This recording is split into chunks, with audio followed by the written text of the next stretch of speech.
All very warm welcome to our channel cine corner. இன்னைக்கு நம்ம cine corner பாட்காஸ்டிங்ல எந்த படத்தை பத்தி பார்க்க போறோம் அப்படின்னா 2025 அதாவது இப்ப ரீசெண்டா ரிலீஸ் ஆன மலையாள பிலிமான பொன் மான் இந்த படத்தை பத்தி தான் இன்னைக்கு நம்ம பார்க்க போறோம்.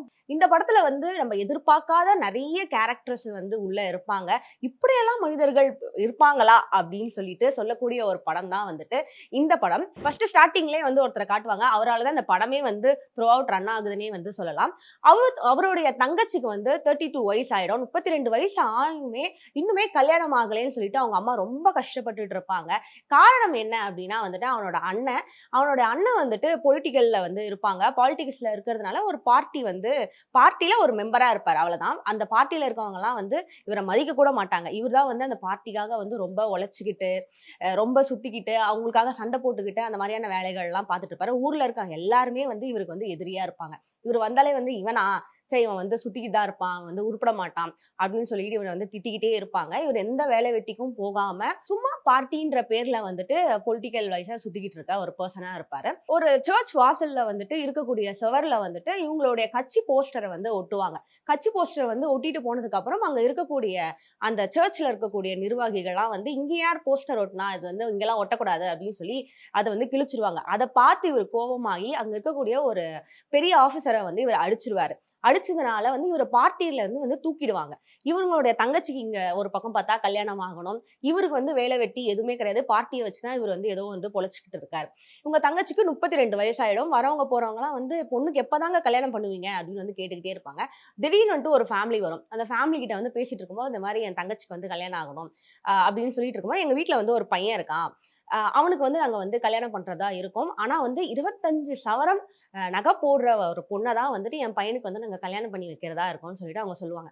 இவங்ககிட்ட வந்து அவ்வளவா வந்து காசு இருக்காது. ஆனா வந்து அம்மாவும் பையனும் என்ன யோசிப்பாங்கன்னா, நம்ம வந்து எத்தனையோ ஃபங்ஷனுக்கு போயிருக்கோம். நம்மளுக்கு சொந்தக்காரங்க வந்து அதிகமா இருக்காங்க. நீ வேற பார்ட்டில வேற இருந்திருக்க. ஆல்ரெடி வந்து பொலிட்டிக்கல்ல இருந்ததுனால, அங்க இருக்கவங்களுடைய ஆஃபீசர்ஸ்லாம் வந்துட்டு உனக்கு மொய் குடுக்கறதுக்கான வாய்ப்பு அதிகமா இருக்கும். அதனால நகைய மட்டும் இப்ப எப்படியாவது கடன் வாங்கி நம்ம அரேஞ்ச் பண்ணி கல்யாணம் பண்ணிரலாம். வர மொய் பணத்துல அத வச்சு நம்ம அடைச்சிடலாம் கடன அப்படின்னு சொல்லி யோசிப்பாங்க. யோசிக்கும்போது சரி நாங்க 25 பவுன் போட்டு கல்யாணம் பண்ணி குடுத்துடுறோம். அப்படின்னு சொல்லிட்டு யோசிச்சு அந்த பையனையும் வந்து பார்க்க வர சொல்லிடுவாங்க. இவங்க இருக்கிறது வந்து ஒரு வாடகை வீடு. ஆனா வந்து சொந்த வீடுன்னு பொய் சொல்லிட்டு தான் அந்த பையனுக்கு வந்து கல்யாணம் பண்ணி வைப்பாங்க. ஆனா வந்து நகை போடணும் இல்லையா? 25 சவரன் நகை போடணும். இவனுக்கு என்ன பண்றது? ஏது பண்றதுன்றது ஒண்ணுமே புரியாது. அவனுடைய ஃப்ரெண்ட்ஸ் அதாவது தோழர்கள் அந்த பார்ட்டில வந்து இவன மாரி இருக்கக்கூடிய தோழர்களுடைய ரூமுக்கு போறான். ரூமுக்கு போனோம்னா அங்க ஒரு க்ளோஸ் ஃப்ரெண்ட் இருக்கான். அவன்கிட்ட வந்து இந்த மாரி விஷயங்கள்லாம் ஷேர் பண்ணிட்டு இருக்கான். அந்த ரூம்ல இருக்கக்கூடிய இன்னொரு ரூம்மேட் வந்து இத பார்க்குறான். பார்த்துட்டு சரி ஓகே நம்ம தான் இவனுக்கு வந்து ஹெல்ப் பண்ணணும். அவங்க தங்கச்சியோடைய வாழ்க்கைய வந்து நம்ம தான் வந்து காப்பாத்தணும். இவனுக்கு வந்து ஏதாச்சும் ஹெல்ப் பண்ணலாம் அப்படின்னு சொல்லிட்டு இன்னொருத்தவங்க கிட்ட பேசுறான். அதுதான் வந்து நம்ம வந்து பேசின் ஜோசப் வந்து அப்பதான் உள்ள வருவாரு. அஜேஷ் அவர் பேரு. அஜேஷ் கிட்ட வந்து நான் பேசிட்டேன். நகை வந்து அவன் அரேஞ்ச் பண்ணிடுவான். உன் தங்கச்சிய போயிட்டு நகை கடையில போயிட்டு எந்த நகை வேணும் அப்படின்னு சொல்லி சூஸ் பண்ணி வச்சுட்டு வர சொல்லு. நாளைக்கு காலைல உங்க வீட்டுக்கு வந்து நகை வந்துரும். அப்பல்லாம் சொல்லுவாங்க. நமக்கே வந்து இது எப்புட்றா 10 பைசா கூட கொடுக்காம நகை யார் தருவா? ஒரு வேளை கவரிங் நகையா இருக்குமோ? அப்படிலாம் நம்ம சொல்லி யோசிப்போம். அதே மாரி பேசின் ஜோசப்பும் வருவாரு. பேசின் ஜோசப்போடைய கேரக்டர் இந்த படத்துல வந்து சூப்பரா இருக்கும். காமெடி பண்ணுவாரு. பட் அதே டைம்ல வந்துட்டு நம்மளுக்கு பார்க்கும்போது காமெடியாவும் இருக்கும். அவர் சொல்ல வர விஷயங்கள் வந்து ரொம்ப ஈஸியா நம்மளுக்குள்ள வந்து ஆழமா வந்து பதியும் மாரி அவர் வந்து ஆக்ட் பண்ணியிருப்பாரு. ரொம்ப சூப்பரா இருக்கும் அவருடைய ஆக்டிங் வந்து இந்த படத்துல. ஸோ வந்து அவர் வருவாரு. வந்ததுக்கப்புறம் இந்த மாரி உன் தங்கச்சிய வந்து செலக்ட் பண்ணி வைக்க சொல்லு. நாளைக்கு காலைல நகைய வந்து நான் வாங்கிட்டு வந்து உங்க வீட்ல குடுத்துருவேன். கல்யாணம் உங்க வீட்ல எத்தன நாள் நடக்கும்? அப்படின்னு சொல்லி கேட்பாரு. கல்யாணம் வந்து எங்க வீட்ல 2 நாள் நடக்கும். அப்ப வந்து சரி ஓகே 2 நாளா? அப்ப வந்து கல்யாணம் முடிஞ்சு நான் வந்து உன் தங்கச்சி வந்து தூங்க போறதுக்குள்ள நகையெல்லாம் வந்து என்கிட்ட ஒப்படைச்சிரணும். அவர் வந்து நகைய ஒப்படைக்கலன்னா, அந்த நகைக்குள்ளான காசு வந்து மொய் வந்துரும் இல்லையா? அந்த மொய் வந்து என்கிட்ட குடுத்துருங்க. ஆனா நான் அதுவரைக்கும் அங்க தான் நான் இருப்பேன். அப்படிலாம் சொல்லிட்டு பார்ட்டி வச்சிருப்பாங்க. ஸோ அந்த பார்ட்டி எல்லாம் வந்து முடிச்சுட்டு அவர் வந்து வீட்டுக்கு கிளம்பிடுவாரு. மறுநாள் நாள் அதே மாரி கல்யாணம் நடக்கும். கல்யாணத்துக்கு வந்து அந்த நகைய வந்து குடுக்க வருவாரு. கரெக்ட்டா 25 சவரன் வந்து நகை வந்து குடுத்திருப்பாரு. அவங்க தங்கச்சி வந்து அந்த நகைய பார்த்தோனே அவங்க மூஞ்சில அப்படியே ஒரு சந்தோஷம் வரும். அப்பாடா! இதுக்கப்புறம் நம்ம லைஃப் வந்துட்டு ரொம்ப நல்லா இருக்கும். அப்படின்னு சொல்லிட்டு அவங்க தங்கச்சியும் வந்து ரொம்ப ஹேப்பியா இருப்பாங்க. கல்யாணம்லாம் முடிஞ்சிரும். இவரும் த்ரூ அவுட் நைட் ஃபுல்லா வந்து பயங்கரமா குடிச்சிட்டு ஜாலியா என்ஜாய் பண்ணிக்கிட்டு இருப்பாரு. அவங்க அண்ணனும் சேம் அதே மாரி என்ஜாய் பண்ணிட்டு இருப்பான். ஆனா அவங்க அம்மாவும், அவங்க அண்ணனுடைய ஃப்ரெண்ட்ஸ் எல்லாம் வந்து டென்ஷன்ல இருப்பாங்க. ஐயோ! மொய் பணம் வந்துருமா? குடுத்துருவாங்களான்னு சொல்லிட்டு. ஆனா அவங்க அண்ணனுக்கு வந்து துளி கூட அந்த கஷ்டமே அவன் ஃபேஸ்ல தெரியவே தெரியாது. நம்மளுக்கே வந்து ஒரு வெறுப்பு வரும். யார்றா இவன்? ஒரு அண்ணனா இருந்துகிட்டு எதுவுமே ஒரு ஃபீல் கூட பண்ண மாட்றான் அப்படின்னு சொல்லிட்டு நம்மளுக்கு ஒரு வெறுப்பு வரும். ஆனா வந்து அது கடைசியில வந்துட்டு அவரோட கேரக்டரையுமே வந்து படத்துல வந்து நல்ல விதமா காட்டியிருப்பாங்க. ஆனா படத்துல ஃபுல்லாவே வந்து இவனால தான் வந்து அந்த பொண்ணோட லைஃபே வீணா போயிடுச்சு அப்படின்னு நம்ம திட்டுற மாரி தான் இருக்கும். அவங்க அண்ணன் கேரக்டர். அதுக்கப்புறம் 2 பேரும் குடிச்சிட்டு ஜாலியா என்ஜாய் பண்ணிக்கிட்டு இருப்பாங்க. ஆனா அவங்க எதிர்பார்த்த மாரியான ஆட்கள் வந்து யாருமே வந்திருக்க மாட்டாங்க. அவங்களோட ரிலேஷன்ஸ்லயே வந்து நெறைய பேர் வந்து பணக்காரங்களா இருப்பாங்க. பட் அவங்க யாருமே வந்து மேரேஜ்க்கு வந்திருக்க மாட்டாங்க. காரணம் என்னன்னா, அந்த பொண்ணோட அண்ணன் வந்துட்டு ஒண்ணுமே செய்யாம, ஒண்ணுத்துக்கும் உதவாம ஊர் சுத்திக்கிட்டு இருந்திருக்கான். வரவங்க போறவங்க கிட்டலாம் சண்டை போட்டுக்கிட்டு, அப்படி இருந்ததுனால யாருமே வந்துட்டு அங்க வரல. அதே மாரி சர்ச்ல இருக்கவங்க கூட யாருமே வந்துட்டு இவனோட கல்யாணத்துக்கு வந்து வந்திருக்க மாட்டாங்க. ஸோ மொய் பணம்ன்றது வந்து ரொம்பவே கம்மியா தான் வந்திருக்கும்.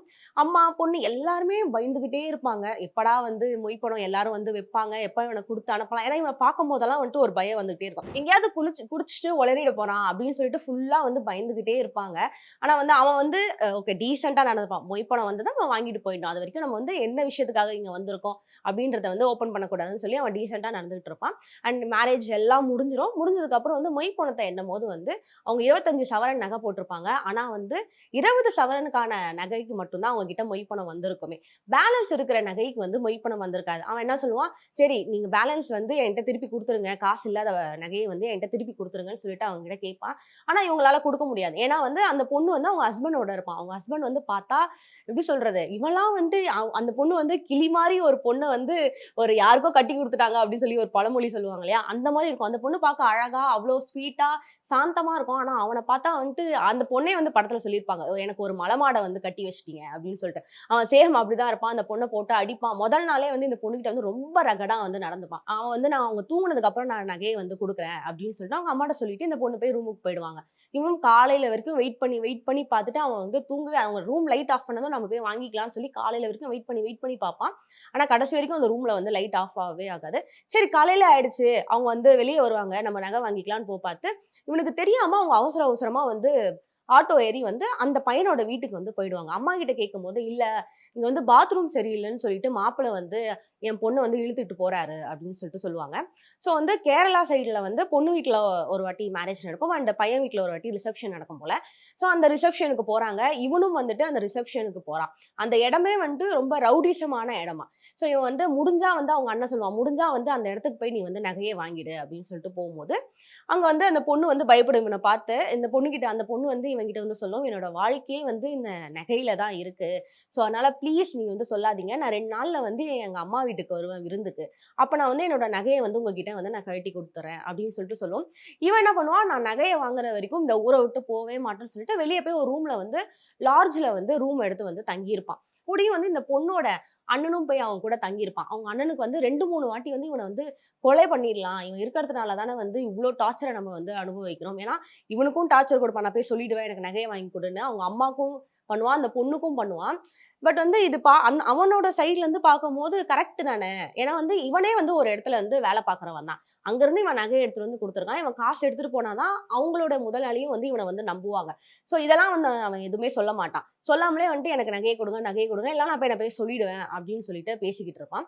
ஸோ லாட்ஜ்ல இருக்கும்போது இவன் கொல்ல தான் போறான் அவன அப்படின்னு நினைச்சுக்கிட்டு நம்ம இருப்போம். பார்த்தா அவ்ளோ பெரிய ஆளு போய் சூசைட் பண்றதுக்காக ஃபேன்ல வந்து சூசைட் பண்றதுக்காக போவான். அந்த டைம்ல வந்து பேசில் வந்து அவன காப்பாத்தி, "நீலாம் லூசா? நீ வந்து கஷ்டமே படல. அதனால தான் வந்து உனக்கு கஷ்டம்னா என்னன்னே தெரியாம இருக்கு. உன் தங்கச்சிக்காக நீ என்ன பண்ண?" அப்படி இப்படின்னு சொல்லி சென்டிமென்ட்டா நெறைய விஷயங்கள் பேசுவாங்க. ஆனா அதுவுமே அவன் காமெடியா தான் பேசுவான். நம்மளுக்கு பார்க்கும்போது சிரிப்பு தான் வரும். அவன் எமோஷனலா பேசும்போது கூட நம்மளுக்கு சிரிப்பு தான் வரும். ஏன்னா த்ரூ அவுட் படம் ஃபுல்லாமே அவன் எமோஷனலா பேசுற சீன் எல்லாமே நம்மளுக்கு சிரிப்பு வர மாரி தான் அவன் வந்து ஆக்ட் பண்ணியிருப்பான். ஸோ அந்த மாரி இதெல்லாம் சொன்னோனே, அவங்களோட ஓனர் சைட்ல இருந்து வந்து பேசில வந்து அடிப்பாங்க. "நீ வந்து எங்கள ஏமாத்திட்ட. பணத்த எடுத்துட்டு போறதுக்காக நீ பிளான் பண்ணி தான் இப்படி ஒரு டிராமா ஆடுற" அப்படிலாம் சொல்லி அடிக்கும்போது, அவன் உண்மைய சொல்லுவான்.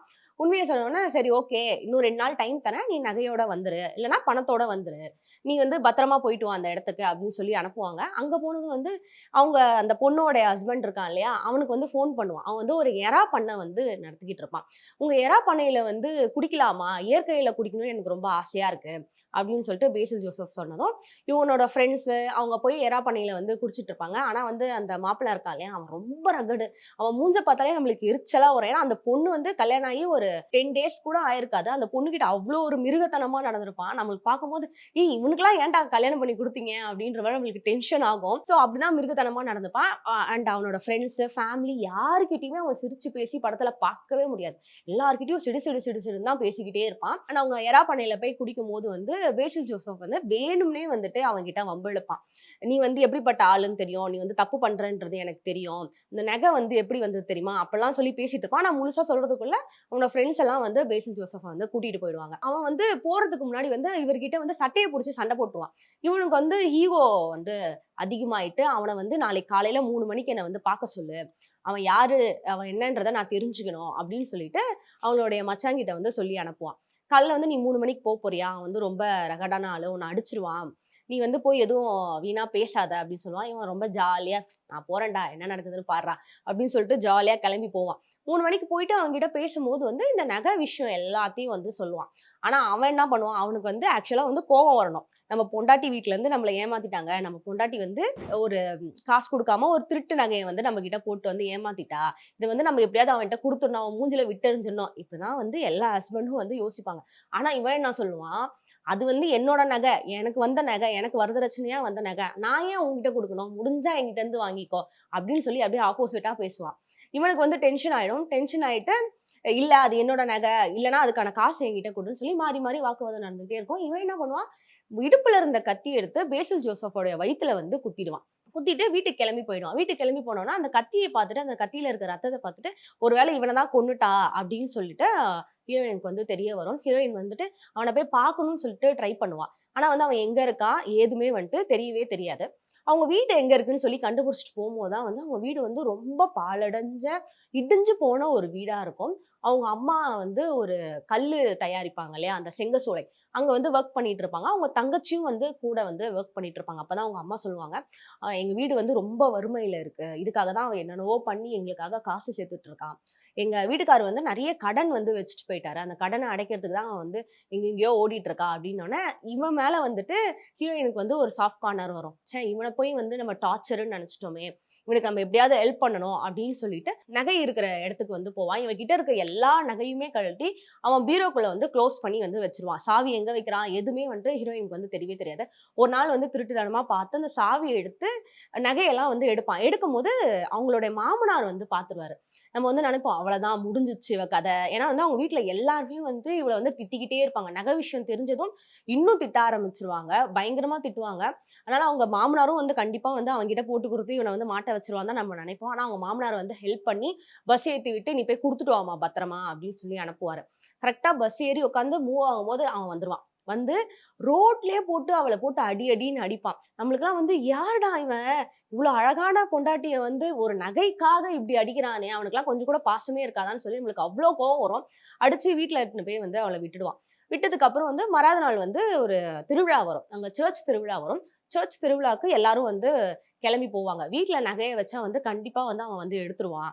ஸோ நம்ம வந்து கூடயே நம்ம நகைய வந்து எடுத்துட்டு போயிடணும் அப்படின்னு சொல்லிட்டு நினைப்பாங்க. இவன் வந்து இதுவரைக்கும் செத்துட்டான். செத்தே போயிட்டான்னு தான் வந்து எல்லாரும் நினைச்சுட்டு இருப்பாங்க. அதுக்கப்புறம் வந்து அவன் வந்து திடீர்ன்ட்டு வருவான். "நானா செத்துட்டேன்னு நினைச்சியா? என் நகைய வாங்காம நான் சாவ மாட்டேன்." அப்படின்னு சொல்லிட்டு அவன்கிட்ட சவால்லாம் விட்டுட்டு, "இன்னைக்குள்ள உன் கையாலே நான் நகைய வாங்குறேன் பாருன்னு" சவால்லாம் விட்டு அவன் வந்து கிளம்பி போயிடுவான். அந்த சர்ச்ல வந்துட்டு அவன் வந்து அந்த பொண்ணுகிட்ட வந்து சொல்லுவான். "நான் நகையோட வரேன். நீ வந்து இங்கேயே வெயிட் பண்ணு. நான் உன்ட்ட வந்து நான் நகைய வாங்கிட்டேன்னு சொல்லிட்டு போறேன்." அப்படின்னு சொல்லிட்டு அவன் போவான். போம்போது வந்து நம்மளுடைய வில்லனும் வருவாரு. வில்லன் வந்துட்டு அவனோட இடுப்புல தான் வந்துட்டு அந்த நகைய வந்து முடிச்சு வச்சிருப்பாரு.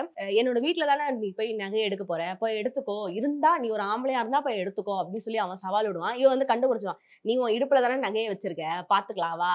நான் உன் கையால இருந்தே வாங்கணும்னு" சொல்லிட்டு மறுபடியும் சவால் விட்டு இவன் வந்து கோவிலுக்கு போயிடுவான். அதுக்கப்புறம் வந்து இவன் எங்க போனானே தெரியாது பேசில் ஜோசப். திடீர்னு வந்து ஒரு கால் வரும் வில்லனுக்கு.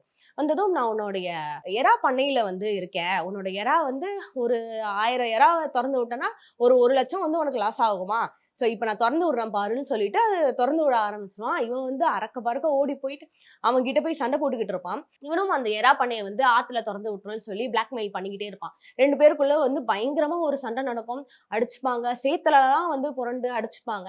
கடைசியா வந்து அந்த எறா மிஷின் ஒண்ணு வச்சிருப்பாங்க. அதுல தான் வந்து அந்த பவுடர்ஸ்லாம் வந்து மிக்ஸ் பண்ற மாரியான ஒரு மிஷின் வச்சிருப்பாங்க. அந்த இடத்துல சண்டை போடும்போது வந்து நம்ம வில்லனோட கை வந்து அதுல போய் மாட்டிக்கும். அப்போ வந்து அவன் கையில தான் வந்து நகை இருக்கும். அந்த நகைய புடுங்கிட்டு ஹீரோ வந்து தப்பிச்சுருவான். அப்போ வந்து பேசில் ஜோசப் வந்து சொல்லுவான், "நான் உன் கையாலேயே வந்து நகைய வாங்குறேன்" அப்படின்னு சொன்னேன் இல்லையா? நான் வாங்கிட்டேன், நான் வரேன் அப்படின்னு சொல்லிட்டு கிளம்பும்போது, இவனுடைய ஆளுங்கள்லாம் வர ஆரம்பிச்சுருவாங்க. அங்க தான் வந்துட்டு நம்ம ஹீரோயினுடைய அண்ணன் சொன்னேன் இல்லையா? ஒண்ணுத்துக்கும் உதவாம இருக்கான்னு சொல்லிட்டு. படத்திலேயே ஒரு நல்ல காரியம் பண்றான் அப்படின்னா, அது ஒரு காரியம் மட்டும் தான். அங்க வந்து "நீ போ, நான் இவங்களலாம் பார்த்துக்கிறேன்னு" சொல்லி இவன் ஒரு பக்கம் ஆளுங்கள கூட்டிட்டு வருவான். அது மட்டும் தான் இந்த படத்துல அவன் செஞ்ச ஒரு நல்ல காரியமாவே இருக்கும். அண்ட் அங்க போவான். அங்க வந்து கோவில்ல எல்லாரும் திருவிழா முடிச்சுட்டு கிளம்பிடுவாங்க. சரி இவ இருக்க மாட்டா போல. நம்ம வந்து ரிட்டர்ன் போயிடலான்னு பார்க்கும்போது, ஒரு இடத்துல இருந்து வந்து ஹீரோயின் வருவாங்க. "ஏன்னா நீ நான் நகைய எடுத்துட்டு வர மாட்டேன்னு சொல்லிட்டு பயந்துட்டு இருந்தியா? பாத்தியா நான் எடுத்துட்டு வந்துட்டேன்" அப்படின்னு. "அப்படிலாம் இல்ல. நீ அவன்கிட்ட இருந்து உயிரோட தப்பிச்சு வரியா? அப்படின்னு சொல்லி பார்க்கலான்னு இருந்தேன்" அப்படின்னு சொல்லிட்டு சொல்லுவான். "என் மேல ஏன் உனக்கு அவ்ளோ அக்கறை?" அப்படின்னோனே ஒரு சைலண்ட் வரும். அப்பயே வந்து நம்ம வந்து புரிஞ்சுட்டோம். ஹீரோயினுக்கு வந்து அவன் மேல வந்து ஒரு சாஃப்ட் கார்னர் இருக்கு அப்படின்னு சொல்லிட்டு. சரி ஓகே. நீ வந்துட்டு இதுக்கப்புறம் வந்து இங்க இருக்க போற அப்படின்னா, நீ இரு. நகை இல்லன்னா என்னோட லைஃபே போயிடும்னு சொல்லி என்கிட்ட சொன்ன. அப்படி உன்னோட லைஃப் வந்து இப்ப போயிடும். ஏன்னா நகை வந்து என்கிட்ட இருக்கு. நீ உங்க வீட்டுக்கு போறன்னா சொல்லு. நானே உன்ன கூட்டிட்டு போய் விடுறேன். அப்படின்னு சொல்லிட்டு 2 பேரும் வந்து போட்ல போயிட்டு இருப்பாங்க. அவ கிட்ட இருந்த கொஞ்ச நகை அண்ட் தாலி போட்டிருப்பா. அது எல்லாத்தையும் கழட்டி இவன் கிட்ட வந்து குடுத்துருவான். குடுத்ததுக்கு அப்புறம் தான் சொல்லுவான், "நகை இல்லன்னா உன் லைஃபே இல்லன்னேன். இப்ப நகை இல்லாமலே உன்னோட லைஃப்ப நீ வாழ முடியுமா?" அப்படின்னோனே, "நான் ட்ரை பண்றேன். ஆனா கண்டிப்பா சந்தோஷமா இருப்பேன்." அப்படின்னு சொல்லிட்டு சொல்லியிருப்பான்.